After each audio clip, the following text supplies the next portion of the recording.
నమస్తే welcome to KK news. నేను శ్రీదేవి. చంద్రబాబు సర్కార్ జగన్ కు వరుస షాకులు ఇస్తోంది. రాష్ట్ర వ్యాప్తంగా వైసీపీ కార్యాలయాల నిర్మాణ నిబంధనలకు విరుద్ధమంటూ నోటీసులు ఇస్తుంది. ఇప్పటికే అమరావతిలోని వైసీపీ కేంద్ర కార్యాలయ భవనాన్ని నేలమట్టం చేసింది. తాజాగా రాష్ట్ర వ్యాప్తంగా పలు జిల్లాల కేంద్రాల్లో నిర్మితమవుతున్న వైసీపీ కార్యాలయాలకు నోటీసులు అందాయి. అనుమతులు లేకుండా నిర్మాణాలు చేపడుతున్నారని, వారం రోజుల్లో సమాధానం ఇవ్వాలని నోటీసులో పేర్కొన్నారు.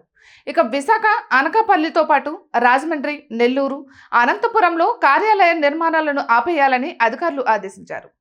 వైసీపీ అధికారంలో ఉన్నప్పుడు ఆ పార్టీ కార్యాలయాల నిర్మాణానికి రాష్ట్ర వ్యాప్తంగా పెద్ద ఎత్తున భూములను కేటాయించారు. ఎక్కడ పడితే అక్కడే ప్యాలెస్ల తరహాలో పార్టీ కార్యాలయాలను కట్టారు. వాటిలో కొన్ని పూర్తి కాగా మరికొన్ని నిర్మాణ దశలు ఉన్నాయి. అయితే ఇటీవల వైసీపీ ఓడిపోయింది. కూటమి ప్రభుత్వం అధికారంలోకి వచ్చింది.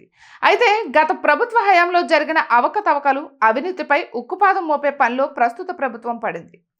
ఇక మాజీ సీఎం జగన్ అధికారంలో ఉన్న సమయంలో ఎలాంటి అనుమతులు తీసుకోకుండా రాష్ట్రంలోని ప్రతి జిల్లాలో అన్ని రంగులతో పార్టీ కార్యాలయాలను నిర్మించారు.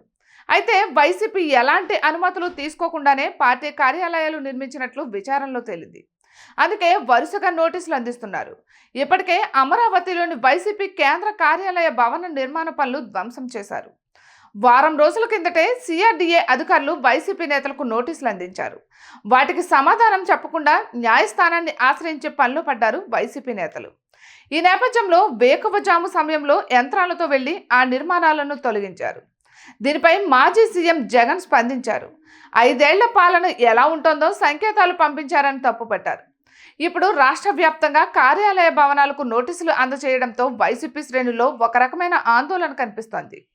దీనిపై వైసీపీ న్యాయ పోరాటానికి సిద్ధమైనట్లు తెలుస్తోంది.